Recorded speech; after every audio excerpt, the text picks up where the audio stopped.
Digital news. Kurnool జిల్లా ఎమ్మిగనూరు పట్టణం minority కాలనీలోని కేజీబీవీ పాఠశాలలో విద్యార్థులు ఆకలితో అలమటిస్తున్నారు. వంట మనుషులు ఇతర సిబ్బంది మధ్య గొడవతో సమయానికి భోజనం అందక విద్యార్థులు అవస్థలు పడుతున్నారు. ప్రతిరోజు 3 పూటల విద్యార్థులకు ఆహారాన్ని ఆలస్యంగా వడ్డిస్తున్నారని, దీంతో క్లాసులకు ఆలస్యంగా వెళ్తున్నామని విద్యార్థులు చెబుతున్నారు. నైట్ డ్యూటీలో ఉన్న ఉపాధ్యాయులు ఇబ్బందులు పడుతున్నారని ఉపాధ్యాయులు చెబుతున్నారు. ఇక సమస్యను ఉన్నతాధికారుల దృష్టికి తీసుకెళ్లినట్లు ప్రిన్సిపల్ భారతి అన్నారు.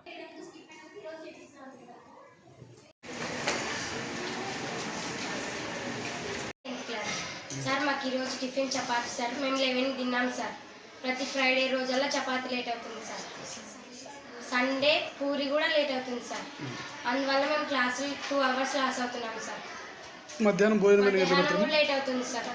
2:30కి 3 దగ్గర అవుతుంది సార్ టైం. మాకు ఈ మధ్య రోజు అన్నం కూడా సరిగ్గా ఉండడం లేదు సార్. అన్నం తక్కువ రావడం లేదా సరిగ్గా వండకపోవడం అలా జరుగుతుంది సార్. టేస్ట్ కూడా సరిగ్గా ఉండదు సార్. మాకు అసలు అన్నమే కడుపు నిండడం లేదు సార్. క్లాసులు బాగా జరుగుతాయి సార్. ఆ టిఫిన్ వల్ల 2 అవర్స్ లాస్ అయినాం సార్ ఈరోజు. ప్రతి ఫ్రైడే అట్టే ఉంటుంది. ప్రతి ఫ్రైడే అట్టే, సండే కూడా లేటే sir. I am studying in 9th class. చపాతీ ఫ్రైడే సండే ఎప్పుడైనా కానీ లేట్ అవుతుంది సార్. మాకు క్లాస్ జరగడం కూడా ఇబ్బంది అవుతుంది. అసలు చదువుకోలేకపోతున్నాం సార్. ఫ్రైడే బ్రేక్ఫాస్ట్ చపాతీ పూరి ఉన్నప్పుడు మాత్రమే ఎక్కువ జరుగుతుంది. దానికి ఎక్కువ మంది అవసరం అవుతారు కాబట్టి వీళ్ళు వాచ్మెన్స్ని వాళ్ళని హెల్ప్ తీసుకుంటారు. జనరల్గా ఇవ్వాలి, వాళ్ళు రావాలి, చేయాలి. కానీ వాళ్ళకున్న గొడవల వల్ల వాళ్ళు కోఆపరేట్ చేయకపోవడము, వాళ్ళు కూడా కరెక్ట్ టైం ఫాలో అవ్వకపోవడం వల్ల టిఫిన్స్ చపాతీ పూరి లేట్ అవుతున్నాయి. మొన్న సండే రోజు కూడా ఉన్నది ఒక 4 ఉంటారు. ఒక ఆమె సిక్గా ఉండి ఆమె డ్రాప్ అయిపోతానని చెప్పేసి ఆమె ఇన్ఫార్మ్ చేసేసారు. ఉన్న 3లో మన సండే సాటర్డే ఒక ఆమె లీవ్లో ఉన్నారనమాట.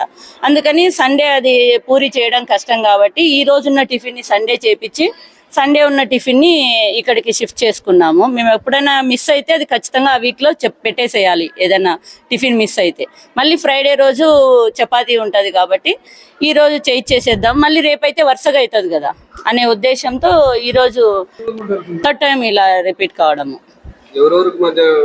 వాళ్ళకి వాచ్మెన్స్కి కుక్స్కి మధ్య వాళ్ళ కోఆర్డినేషన్ లేక ఒకరికొకరు హెల్ప్ చేసుకోవటం లేదు. వాళ్ళ యాక్టివిటీస్లో వీళ్ళు ఏదో కోఆపరేట్ చేయట్లేదు అనేసి వీళ్ళు మేము కోఆపరేట్ చేయమంటున్నారు. వాళ్ళు మేము ఒక్కరు చేయలేము, మాకు ఇబ్బంది అవుతుంది అని. మొత్తం మీద డ్యూటీలో ఉన్న స్టాఫ్ ఎందుకు టైం వేస్ట్ చేస్తున్నారని వాళ్ళు గొడవ పడ్డము, వాళ్ళని ఎట్లా మాట్లాడము, ఏమైనా సరే చూసుకుంటాంలే మేము ఇంతే అనేటట్టుగా బిహేవ్ చేయడము. లాస్ట్కి టీచర్స్ పోయి చేయాల్సి వస్తుంది. పిల్లలు లేట్ అవుతుంది. ఒక 2 టైమ్స్ అయింది ఇప్పటికి. 11 వరకు తీసుకున్నారు టైము. ఒకసారి అలాగే చెప్పిన తర్వాత ఇట్లా న్యూస్ రిపోర్టర్స్ వాళ్ళు కూడా వచ్చి చెప్పిన తర్వాత నెక్స్ట్ సండే రోజు కొంచెం బాగానే చేశారు. మళ్ళీ అదే రిపీట్ అయింది. ఇప్పుడు మేము GCDO గారికి సబ్మిట్ చేసినాము with students, staff, principal 3 letters రాసి అక్కడ ఆఫీసర్కి సబ్మిట్ చేశాము.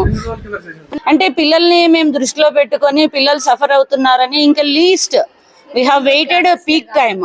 ఇంకా అప్పటికి కూడా పిల్లలు ఇక్కడ క్లాసులు జరుగుతుందే చదువు దానికంటే ఫస్ట్ ముఖ్యం తిండి కదా. వాళ్ళు మధ్యాహ్నానికంతా మళ్ళీ ఫెయింట్ అయి పడిపోతారు.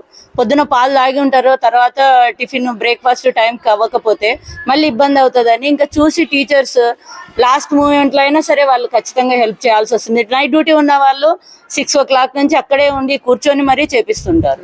ఎటువంటి యాక్షన్ని డైరెక్ట్ తీసుకోవడానికి ఐ డోంట్ హ్యావ్ రైట్. కాబట్టి నేను నా హైయర్ అథారిటీకి ఇన్ఫార్మ్ అయితే చేశాము. వాళ్ళు డెఫినెట్గా మేడం వచ్చి యాక్షన్ తీసుకుంటారని నాకు ప్రామిస్ చేశారు. So we are waiting for the 2 days.